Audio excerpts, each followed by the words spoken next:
Saúde é única para cada gato, misteriosos, magníficos, e cada característica precisa de um cuidado específico com a saúde. Por isso, a Royal Canin desenvolve nutrição específica para atender às necessidades únicas de cada gato.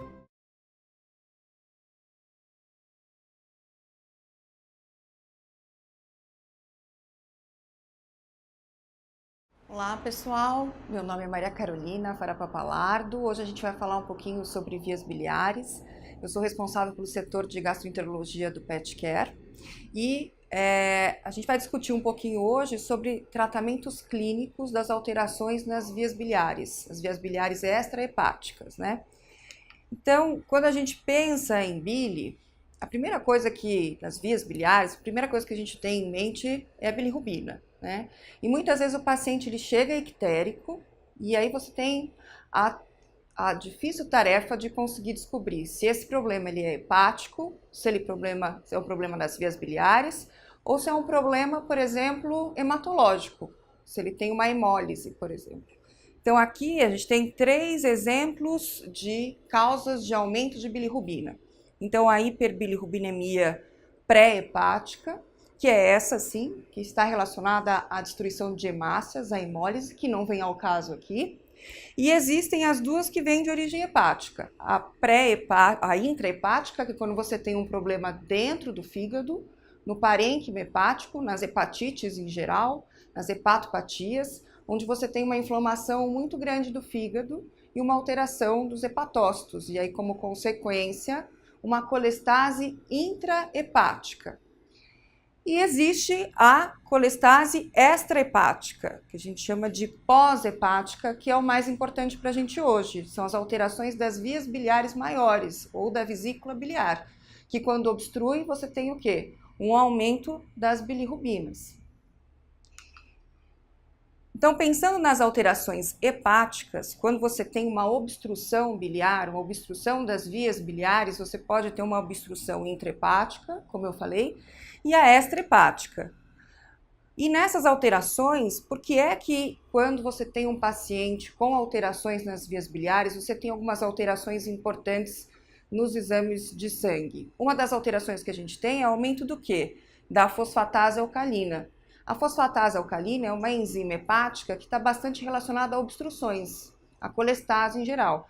É lógico que ela tem outras causas de aumento, que se a gente for listar aqui, dá para falar horas de aumento de fosfatase alcalina. Mas uma das causas de aumento de fosfatase alcalina são obstruções das vias biliares. Por que é que ela aumenta? Porque na parede desses canalículos você tem ali receptores, e esses receptores, quando eles são comprimidos, eles aumentam a fosfatase alcalina. Então, ela é induzida quando você tem uma obstrução e um aumento de pressão intrabiliar. E aí, causas de obstruções biliares, a gente tem várias, né? Tem desde obstruções que são consequência de alterações em outros órgãos, por exemplo, uma pancreatite. A gente tem que lembrar que as vias biliares, elas são várias, e uma delas, que é o ducto pancreático, ele passa dentro do pâncreas. Como ele passa dentro do pâncreas, se você tem uma pancreatite, uma inflamação importante, você tem um edema do órgão. Esse edema faz o quê? Empurra essa via biliar que passa por dentro do pâncreas e você acaba tendo uma estenose secundária a esse edema. Então você tem uma obstrução por causa decorrente à pancreatite. Ou você tem qualquer coisa que cause uma obstrução mecânica, uma neoplasia, um pólipo, um cálculo, a própria mucocele biliar, abscessos, ou bilis muito espessadas, que ainda não são mucoceles, mas já causam uma alteração na drenagem das vias biliares. Então, tudo isso pode causar obstrução de vias biliares extrahepáticas. Então, a gente vai falar um pouquinho de algumas das alterações que a gente tem, as mais importantes, as mais rotineiras, e a gente encontra em qualquer paciente que tenha algum tipo de hepatopatia. Então, uma das alterações que a gente tem são as colicistites em geral. Colicistite é um termo muito amplo, quer dizer, é uma inflamação das vias biliares, da vesícula ou das vias biliares. Quando a gente tem, pensando na anatomia, que depois o Ricardo e o Fabiano vão explicar um pouquinho melhor sobre a anatomia ali das vias biliares, o ducto, um dos ductos biliares, ele desemboca onde? No duodeno. O duodeno, ele tem bactérias, né? Ali você pode ter uma translocação bacteriana quando você tem uma inflamação muito grande, principalmente inflamações crônicas ou inflamações agudas muito graves. Então, a colicistite bacteriana é uma alteração secundária a uma inflamação primária asséptica, geralmente, né? Então, quais são os fatores predisponentes às colicistites bacterianas? Então, são pacientes que têm uma facilidade maior à translocação, às infecções. Então, geralmente, os endocrinopatas, e aí inclui os diabéticos, os hiperadrenos, os hipotiroideus. E o que eles têm em comum? Muitos deles, a gente vai ver um pouco mais para frente, tem alteração na drenagem dessa bile, porque muitas vezes a bile deles é um pouco mais densa. Isso dificulta a drenagem e muitas vezes facilita a inflamação primária e aí, como consequência, facilita a translocação bacteriana. Então, são pacientes que têm uma predisposição maior às colicistites. E qualquer paciente que tem uma estase biliar muito grande, às vezes ele tem lama em grande quantidade, concreções, e eles não são endocrinopatas, mas eles podem ter, por exemplo, aumento de colesterol e triglicéridos. A gente tem que lembrar que a bile, ela é formada, uma parte dela, por colesterol. Então, se o paciente tem um aumento muito grande de colesterol sérico, ele pode também ter um aumento de colesterol intrabiliar na bile. E aí, como consequência, uma bile mais densa, uma bile que pode dificultar a liberação pro duodeno. E qualquer paciente que tem uma infecção generalizada, o paciente está em sepse, ele tem uma facilidade maior, muitas vezes, de ter essa translocação? Sim, né? Então, qualquer alteração que facilite a inflamação da via biliar também facilita a translocação bacteriana. Quais são as manifestações clínicas? Nesse caso, onde você já tem uma infecção bacteriana secundária, que é um pouco mais grave, você pode ter sinais de infecção.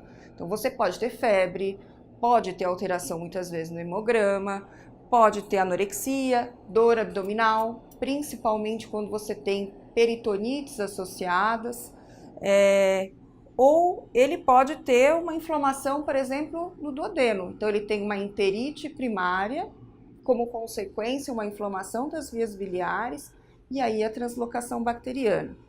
Então, nesses pacientes, os achados laboratoriais às vezes são um pouco inespecíficos. Você tem um paciente que mimetiza uma hepatopatia, porque se inflama desse nível as vias biliares, inflama também muitas vezes o parênquima.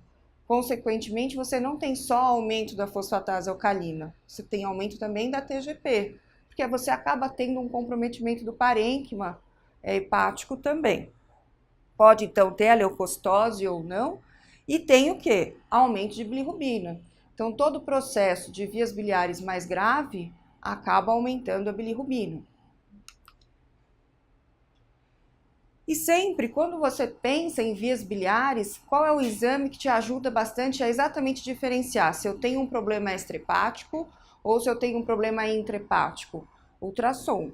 O ultrassom, ele ajuda porque no ultrassom a gente consegue ver, às vezes, espessamento das vias biliares, espessamento da parede da vesícula biliar, lama biliar em grande quantidade, cálculos. Então, é o ultrassom que muitas vezes vai nos ajudar a diferenciar a causa desse aumento de bilirrubina. A tomografia, ela é indicada só em alguns casos muito específicos. Como o ultrassom, ele consegue nos ajudar bastante. Nesses casos onde eu tenho um comprometimento bacteriano, às vezes eu não tenho só uma inflamação da vesícula, por exemplo. Eu posso ter um abscesso associado a isso. E aí, no ultrassom, eu consigo ver uma imagem que nos indica um abscesso, ele não consegue nos dizer que é um abscesso, mas que às vezes eu já tenho um comprometimento maior do parênquima hepático, né, porque esse abscesso pode estar no parênquima hepático, ou esse abscesso pode estar aonde? No pâncreas, que são órgãos muito ligados. Às vezes a tomografia, nesse caso, nos ajuda a entender melhor localização e magnitude dessa alteração estrutural. Tá? E nesses pacientes onde eu tenho uma colicistite muito grave, onde eu acabo tendo muitas vezes uma obstrução das vias biliares por causa da inflamação, eles vão para a cirurgia, para a laparotomia, para tentar desobstruir as vias biliares. Se ele for para laparotomia, o que a gente precisa fazer? O Dr. Fabiano vai falar um pouco mais sobre isso, mas biópsia do fígado, a gente acaba fazendo também, porque muitas vezes você tem uma colangite e tem uma hepatite associada. Então, a gente tem uma colangiohepatite e isso nos ajuda depois no tratamento. E, além de tudo, uma cultura da bile. A cultura da bile aqui é essencial. Toda vez que se abrir um paciente para mexer em vias biliares e em vesícula biliar, a cultura da bile é necessária. Porque você pode ter, em qualquer doença das vias biliares, um comprometimento bacteriano secundário. E o tratamento? Se precisar ir para a cirurgia, vai desobstruir na cirurgia. Mas se não precisa, se você tem uma suspeita de que tem um comprometimento bacteriano, qual seria o ideal para que a gente conseguisse ter certeza que tem ou não um comprometimento bacteriano? Punção da vesícula biliar. Isso não é impossível, e é um procedimento que deveria ser mais feito, e a gente acaba tendo medo, mas ele é bastante seguro, pode ser feito pelo ultrassom, se você tem uma boa janela, o paciente tem um bom tamanho, essa vesícula não está tão alterada assim, porque a gente tenha um risco de ruptura ou de extravasamento, seria um exame importante para que a gente conseguisse saber se é uma alteração bacteriana, e segundo, qual é a bactéria que eu tenho ali, qual é a enterobactéria que eu tenho dentro da vesícula biliar e qual é o antibiótico sensível a ela. Então, o certo seria que a gente pudesse fazer mais punções de vesícula biliar para diagnóstico. Tratamentos são antibióticos que pegam enterobactérias, então antibióticos de amplo espectro, que a gente usa bastante, né, na rotina. Ampicilina com sulbactam, amoxicilina e clavulanato, as quinolonas, o metronidazol pode estar associado, mas o que a gente tem que ter em mente é que é um tratamento longo. Então, são pelo menos 30 dias de tratamento com antibiótico, para que a gente não tenha recidiva e piora do quadro durante esse período. E como é que a gente faz o controle? Primeiro, pela clínica. O paciente tem que ir melhorando gradativamente, ele tem que parar de vomitar, não pode ter náusea, dor abdominal controlada, volta a comer. O ultrassom começa então a diminuir aquele espessamento, você não tem mais os ductos biliares tão evidentes. Então, clinicamente, você começa a ter uma ideia de como isso está melhorando. Agora, nos casos onde você tem abscessos muito grandes, esse abscesso ele não reduz, clinicamente o paciente continua piorando com o tratamento clínico, laparotomia também, tá? E aí, vamos entrar na mucocele biliar, que é uma das alterações de vesícula biliar mais comuns hoje em dia. Então, a mucocele biliar, ela é uma inflamação das vias biliares, da vesícula biliar. Essa inflamação, que é uma colicistite, a característica dela é que você tem uma produção de muco muito grande por essa parede da vesícula biliar. Esse muco vira uma gelatina. Essa gelatina, essa alteração mecânica da vesícula biliar acaba alterando, muitas vezes, a circulação da parede. Você pode ter necrose associada, mas a característica dela é que a vesícula tem um formato que parece um kiwi, ou que a gente chama de roda de carroça, no ultrassom. Então, o ultrassom é o exame de eleição para diagnóstico de mucocele biliar. Então, a mucocele biliar, ela pode ser subclínica, ou seja, você não tem nenhum tipo de manifestação clínica, ela é um achado muitas vezes no ultrassom, ou você já pode ter uma mucocele já bastante avançada, causando obstrução ou até rompida. Aí, nesse caso, você tem um paciente com náusea, vômitos, dor abdominal, ictérico, que pode até ter um abdômen agudo associado se ela já tiver rompida. O grande problema da mucocele biliar é como você tem um muco muito grande e uma gelatina, né, que se forma dentro dela.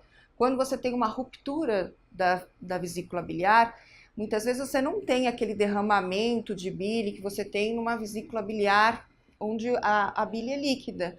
Então, você tem às vezes a ruptura, dependendo de onde rompeu, ela se adere ao órgão ali adjacente, pode ser o fígado, pode ser o pâncreas, pode ser o duodeno, e dependendo da magnitude da aderência e da necrose que isso causa, você tem menos ou mais manifestações clínicas. Então, o paciente ele pode ter uma ruptura e dependendo da região onde você tem a aderência, ele não manifesta nenhum sinal durante algum tempo.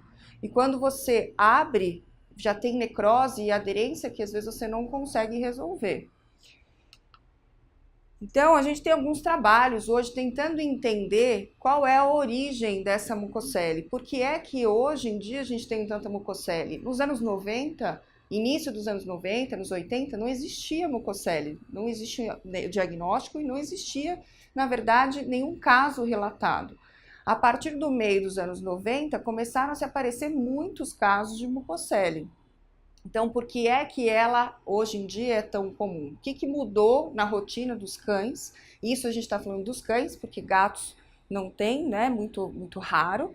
Os cães é que têm mucocele. O que mudou na rotina para que eles tenham tanta mucocele?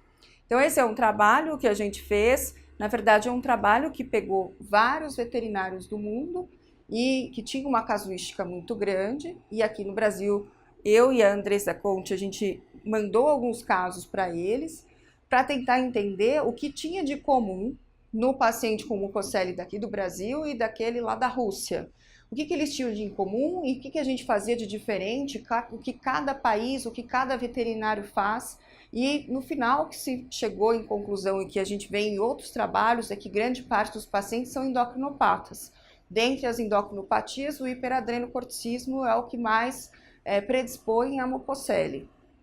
E grande parte dos veterinários acaba fazendo a cirurgia como o tratamento para mucocele biliar, tá?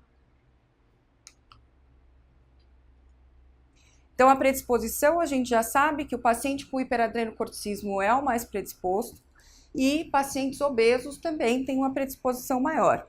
Existem algumas raças descritas, o pastor de Shetland, o Cocker, o Spitz, o Schnauzer e o próprio SRD, mas se a gente for ver, são raças que têm endocrinopatias também, né?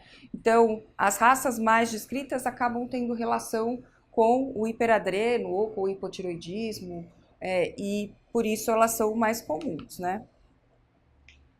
Então, o diagnóstico ele é feito pelo ultrassom, a gente tem uma imagem bem característica, então, que são esses raios que se formam e uma parede mais hipoecóica em relação ao centro hiperecóico.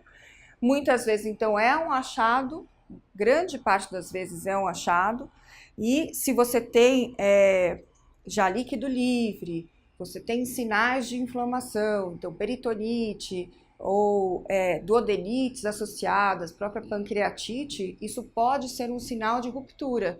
E a ruptura nem sempre é clássica e visível, assim que o ultrassonografista olha para você e fala assim, nossa, isso aqui está rompido com certeza. Às vezes ele só fala para você, olha, tem sinais de inflamação nesse abdômen que podem me dizer que ela rompeu em algum momento, tá? Então, as alterações laboratoriais que a gente encontra, além das alterações de imagem, geralmente, ou hiperlipidemia, alterações endócrinas, aumento de ALT e de FA, dependendo da fase da doença, mas na fase subclínica, geralmente a gente tem o quê? Aumento de fosfatase alcalina, principalmente, porque grande parte desses pacientes tem hiperadrenocorticismo, tá? Nos casos mais graves, onde você já tem obstrução ou ruptura, aí você já tem aumento de bilirrubina, pode ter leucocitose, pode ter desvio, alterações de coagulação, porque você já tem um comprometimento hepático associado, e aumentos importantes de TGP, fosfatase alcalina e GGT. Esses são os casos onde geralmente você já tem manifestação clínica associada. Aqui, então, começam a aparecer então, os trabalhos para tentar entender o que causa mucocele. O que a gente achava antigamente? Se são pacientes que têm colesterol triglicéridos aumentado e a bile é formada por colesterol, Simples. Então, o excesso de colesterol na bile faz com que ela fique mais densa e, consequentemente, você tem uma predisposição à formação de mucocele.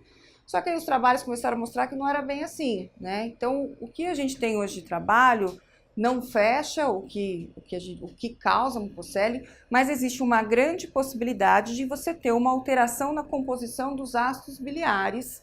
E essa alteração da composição dos ácidos biliares nesses pacientes endocrinopatas e que têm alguma predisposição à mucocele, causam uma hipomotilidade da vesícula biliar. Isso também acaba dificultando a liberação da bile e também uma hipersecreção de mucina pelas células epiteliais da vesícula biliar. Então, essa é uma possibilidade de causa de mucocele. Aqui é um outro trabalho que eles induziram o hiperadreno em alguns pacientes e aí eles começaram a dosar o que tinha dentro da bile deles. E nesse trabalho mostrou que o colesterol era ainda menor do que os pacientes rígidos, pacientes que não tinham nenhuma alteração hormonal. E aí caiu por terra tudo que a gente imaginava em relação ao colesterol dentro da vesícula biliar, né? Existe uma possibilidade de que esses pacientes que têm uma dislipidemia, que têm o hiperadrenocorticismo, existe um aumento da conversão do colesterol em ácidos biliares.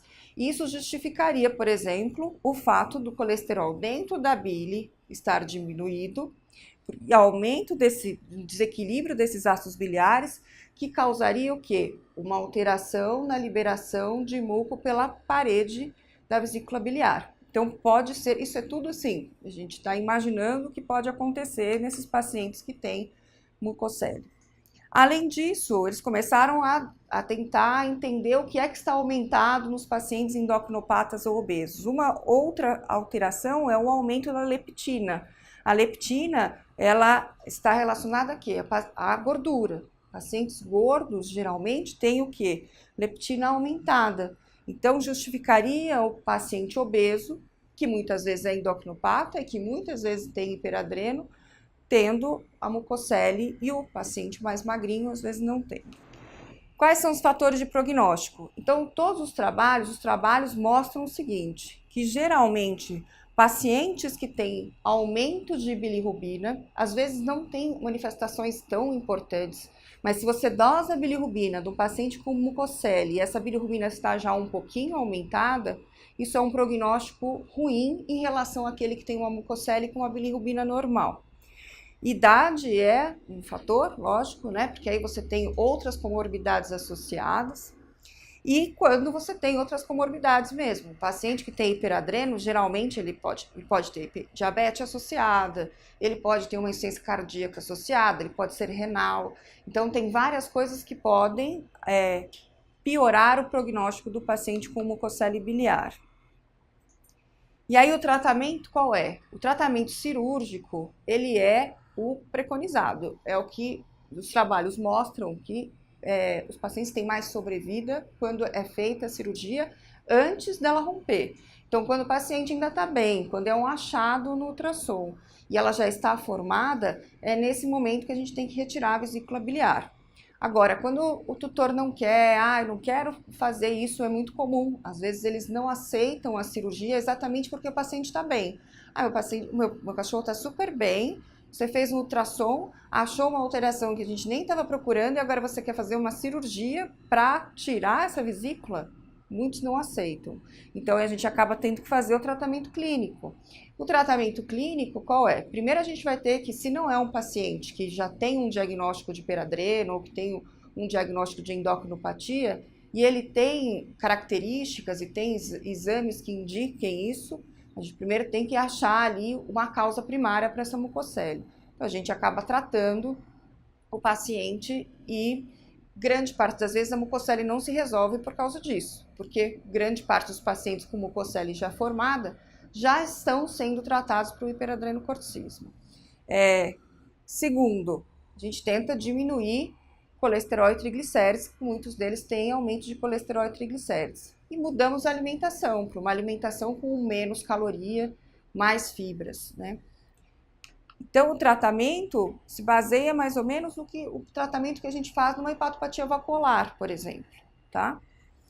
Aqui, então, é um trabalho que aqui vai aparecer de novo nas outras palestras, porque é um trabalho importante, um trabalho interessante, que eles fizeram uma comparação exatamente no tratamento clínico e tratamento cirúrgico, e fazendo uma comparação daqueles que viveram mais, aqueles que tiveram mais problemas no pós-cirúrgico, o que eles tinham de diferente entre um e o outro. E, sem dúvida, o tratamento cirúrgico, quando feito antes da manifestação clínica, é o melhor tratamento, pensando em sobrevida.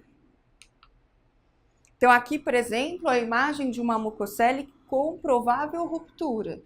Então, é um paciente que tem uma mucocele bem formada. Aqui a gente já tem líquido livre em volta da vesícula. Não tem como ele ter certeza que esse líquido livre é bile, pode ser inflamatório, por exemplo. Aqui a gente já tem um aumento da ecogenicidade, falando para mim que provavelmente tem uma inflamação. O ducto cístico bem alterado, bem aumentado, com as paredes bastante espessadas. E aqui uma observação, que esse paciente, então, tem uma adrenal bem grande, com uma nodulação na adrenal. Tudo isso foi achado num único ultrassom. Ele foi para o ultrassom porque ele começou a ter vômito. Ponto, só isso. Até então ele estava ótimo. Essa mucocele deve estar aí já há algum tempo. Então esse paciente precisa ir para a laparotomia exploratória o mais rápido possível, com possibilidade de bastante complicação. No pós-cirúrgico, principalmente. Às vezes no trans até que vai, mas no pós-cirúrgico é bem mais complicado do que um paciente que não tem nenhum tipo de alteração no ultrassom. Então, tratamento clínico, mudamos a alimentação, diminui a gordura. Você pode usar o ácido ursodeoxicólico, alguns trabalhos usam o ursacol como colerético e hepatoprotetor. Tomar um certo cuidado naquelas vesículas que já tem uma possibilidade de obstrução, né? Então, usar com parcimônia. O SAMI pode ser usado como hepatoprotetor, porque você às vezes tem sim, um comprometimento do parênquima, e o bezafibrato, por causa da dislipidemia, 5 mg por quilo dia, tá? Então esse é o tratamento clínico. Se optou pelo tratamento clínico, você tem que deixar muito claro para o tutor que a qualquer momento essa vesícula pode romper e você pode ter durante esse tratamento qualquer alteração, manifestação clínica, e muitas vezes essa manifestação clínica é tardia. Então, quando abre, você muitas vezes já tem muitas alterações inflamatórias. Então, você precisa controlar essa imagem no ultrassom. Provavelmente, se a mucocele já está muito bem formada, ela não vai regredir, mas é uma opção do tutor, grande parte das vezes. E se essa evolução é negativa, começa a aumentar a bilirrubina, ele começa a ter vômitos esporádicos, começam a aparecer alterações no ultrassom, ele tem que ir para a cirurgia. Então, a cirurgia colicistectomia, a gente faz a cultura da bile sempre, tá? Porque você pode ter, sim, um comprometimento bacteriano secundário, pode fazer o histopatológico da vesícula biliar ou não, isso é uma escolha sua. E muitas vezes a gente faz também a biópsia do parênquima hepático, tá? Controlar triglicérides, colesterol e tratar a causa de base.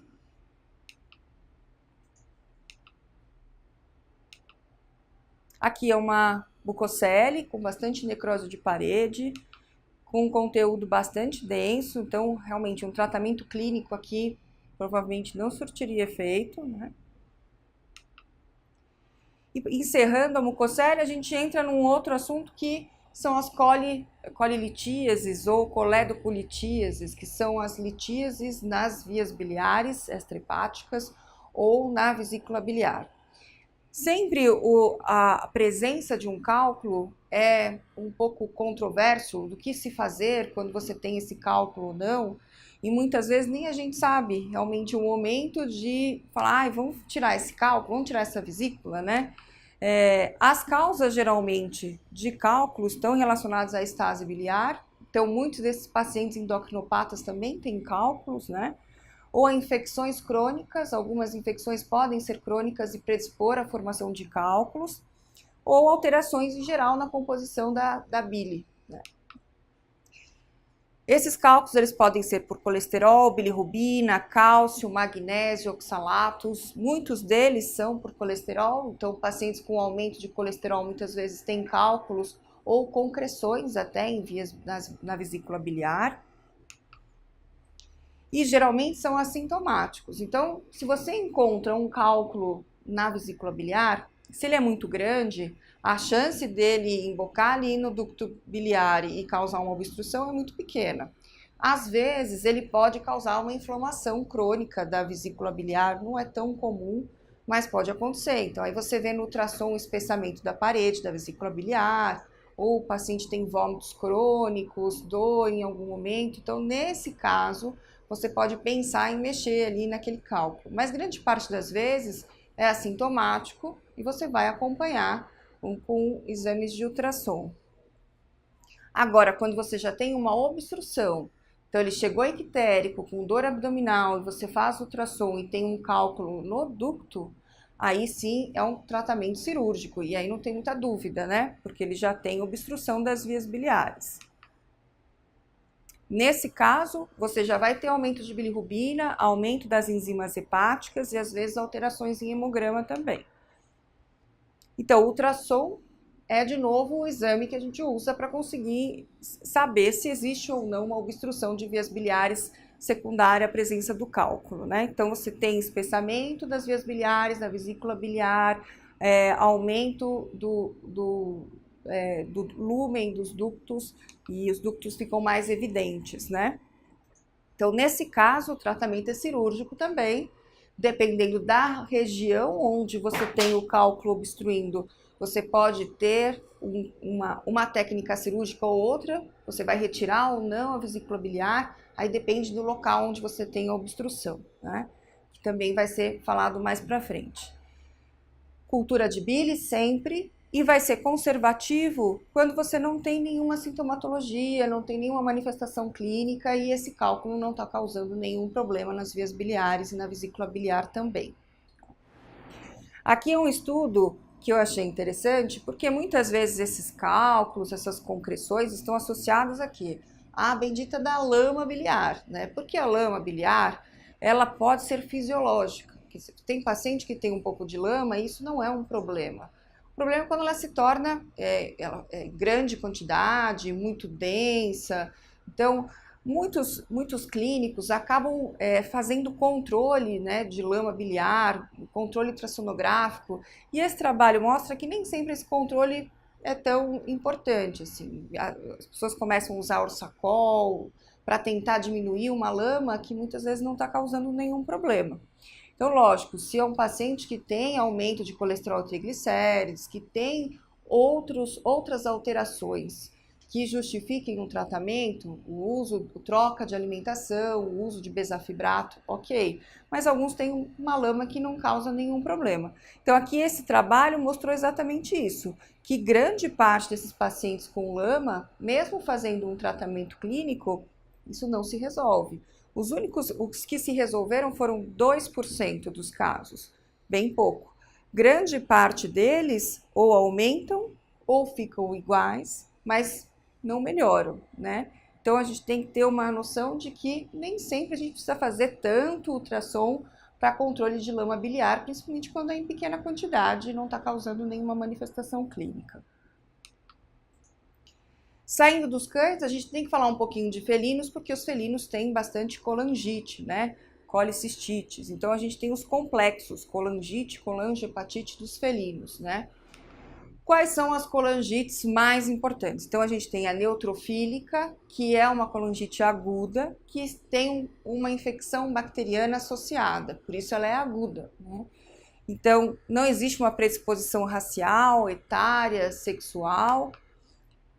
E por que é que eles têm tanta colangite bacteriana? Porque o felino tem uma anatomia diferente das vias biliares. Então, as vias biliares, no final, todas elas se encontram e elas todas desembocam no mesmo lugar.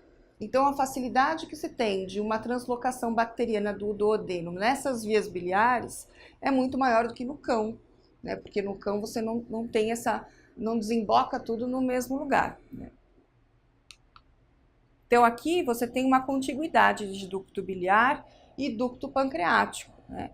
Então, todo o sistema, toda a região gastroentérica próxima às vias biliares se une. Então, O duodeno é ligado às vias biliares, a vesícula biliar que é ligada ao pâncreas. Por isso os gatos têm o quê? A tríade, né? Então, se inflama um órgão, você tem uma facilidade muito maior de inflamar um órgão que está ligado a ele, que no caso é o pâncreas, o intestino e as vias biliares. E aí, como consequência, o fígado também. Então, essas colangites, elas podem se tornar o quê? Colangiohepatites. Então, você tem também uma inflamação do parênquima, do parênquima hepático, associado a isso. Então, no caso da neutrofílica, você tem manifestações clínicas agudas. Ele começou a vomitar, ele ficou ictérico, mas a semana passada ele estava ótimo. Ele não tinha nenhum problema, né? Então, ele fica apático, ele pode ter dor abdominal, febre, tudo de forma aguda. E as alterações laboratoriais também são, então, aumento de TGP, de fosfatase alcalina, de GGT, de bilirrubinas, às vezes alteração nos tempos de coagulação, e muitos desses pacientes, no histórico, eles têm já um histórico de doença inflamatória intestinal, ou às vezes de uma possível pancreatite crônica, tá? Então, o ultrassom, de novo, nos ajuda bastante, porque você vai ver o espessamento das vias biliares, muitas vezes lama biliar, que nesse caso é importante, espessamento da vesícula biliar, alteração de ecogenicidade do parênquima, dependendo da gravidade também, alteração de ecogenicidade em volta da vesícula biliar, próximo ao duodeno, duodenites associadas, linfonodos aumentados. Aí, se ele já tiver uma doença crônica primária, por exemplo, uma doença inflamatória, ele pode ter, por exemplo, linfonodos aumentados. Então, o ultrassom ele vai te dar bastante informação em relação a isso. E o diagnóstico, nesse caso, como você tem uma alteração aguda, você não tem uma alteração estrutural do parênquima. Então, muitas vezes você consegue um diagnóstico pela citologia, porque na citologia você vai ver o quê? Neutrófilos, por isso neutrofílica. Neutrófilos são células que estão relacionadas a quê? A agentes infecciosos, no caso aqui, a bactérias, né? Nesse caso, também seria muito interessante fazer cultura de bile. Às vezes você não faz uma citologia do fígado, mas você poderia fazer uma cultura por punção, guiada pelo ultrassom, da vesícula desse gato.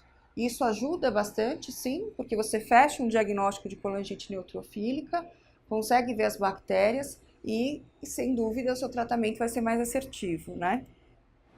Tratamento é com antibióticos. Então, diferente da colangite crônica, a colangite aguda neutrofílica, você usa antibióticos, né? Lógico que é um paciente que vai precisar de fluidoterapia, correção de desidratação, controle de vômito. Então, todo um tratamento que é feito para diminuir a manifestação clínica, né? Pode usar orsacol, pode usar a vitamina E, a cobalamina também, nos gatos é bem importante, dosagem de cobalamina, porque eles tendem a ter uma diminuição de cobalamina, principalmente em casos agudos muito graves ou em casos crônicos, né? Como na colangite linfocítica. Então, a colangite linfocítica é diferente porque ela é crônica. Então, se é crônica, você tem já alteração muitas vezes em parênquima e estrutura de parênquima. Então, a etiologia aqui provavelmente é imunomediada, não tem um comprometimento bacteriano e é crônica.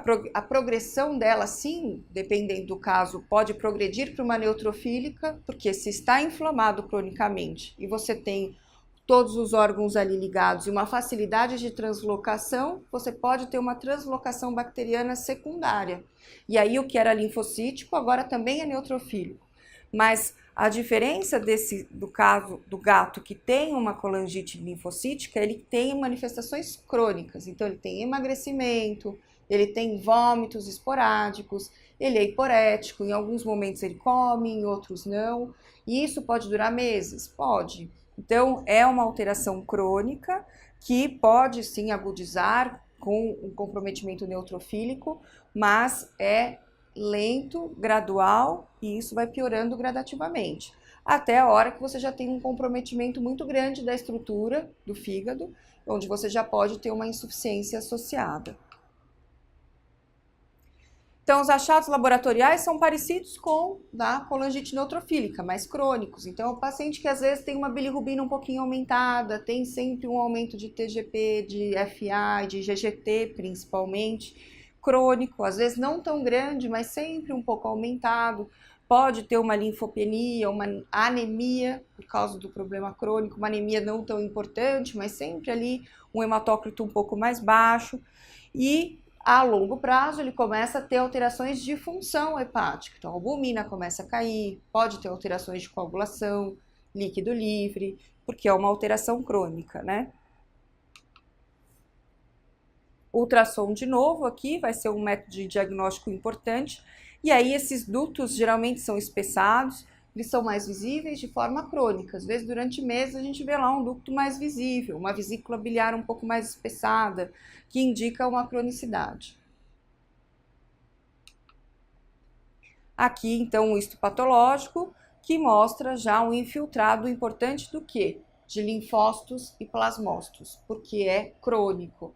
E aí, nesse caso, não adianta fazer citologia, porque aqui você precisa ver estrutura, então você precisa de biópsia, porque a biópsia vai te dar qual informação? Fibrose, colestase, alterações estruturais crônicas, que na neutrofílica você não tem. Então, mais do que ver células, mais do que ver linfócitos e plasmócitos, você precisa ver estrutura. Então, por isso aqui você precisa fazer a biópsia. E quando abre um gatinho para fazer essa biópsia, muitas vezes a gente faz biópsia de tudo, do intestino, do pâncreas, linfonodos, porque ele pode ter a tríade. Então, a manifestação clínica maior é hepática, mas ele já pode ter inflamação também em outros órgãos, né? Tratamento aqui é diferente. Então, aqui o tratamento vai ser o corticoide ou o imunossupressor. Então, o corticoide é a droga de eleição, fazer uma dose um pouco mais alta, imunossupressora, e reduzindo gradativamente conforme você tem diminuição das enzimas, melhora clínica, o paciente começa a engordar, come melhor, as bilirrubinas começam a cair. Se é uma doença um pouco mais agressiva, você pode associar outros imunossupressores, no caso a clorambucila é um imunossupressor usado em gatos, ciclosporina também pode ser usada como segunda opção, né? E sim, vamos usar às vezes o metronidazol, porque o metronidazol é bem tolerado em gatos e pode sim ajudar nessa inflamação. Ursacol, SAMI e o tratamento é longo, crônico, por meses muitas vezes, né? E aí, para encerrar, a outra colangite que a gente tem em gatos e muitas vezes esquece são as colangites relacionadas ao platinossomo, que é uma alteração comum em gatos que caçam, né? Principalmente, no caso, lagartixas, e tem vida livre, que saem. Então, quando um paciente chega com uma colangite, um gato, você tem que, na sua anamnese, tentar descobrir se ele tem essa... sai para a rua, se não sai, se ele caça algum tipo de lagartixa. Então, você tem ingestão do hospedeiro, dentro do hospedeiro você tem parasitas. Esses parasitas, quando são ingeridos, eles vão para os ductos biliares, para as vias biliares intrahepáticas e extrahepáticas, dentro da vesícula biliar. E esses parasitas demoram cerca de 8 a 12 semanas para virarem adultos, né? Então, eles liberam na bile ovos, então você pode às vezes encontrar ovos no trato gastrointestinal, só que eles liberam de forma intermitente, então não é sempre que você vai encontrar, por isso o diagnóstico às vezes não é tão simples. Manifestações clínicas são muito parecidas com qualquer colangite, né? Então, alguns são assintomáticos até o momento que isso causa uma inflamação ou causa uma obstrução, que é mais grave, né? Mas alguns podem ter uma sintomatologia muito parecida com a colangite linfoplasmocítica, perda de peso, uma icterícia às vezes leve, ou uma bilirrubina um pouquinho aumentada, anorexia, vômito, e se causa obstrução, aí sim ele tem uma manifestação clínica mais clara, né? O diagnóstico, então, nem sempre você consegue encontrar esse parasita no histopatológico, porque ele pode só estar nas vias extrahepáticas, né? Se ele está nas vias intrahepáticas, é mais complexo, porque aí você não tem como retirar muitas vezes esses adultos das vias intrahepáticas, né? Nas vias extrahepáticas, sim, você vai retirar a vesícula biliar, desobstruir, mas intrahepáticas não, tá?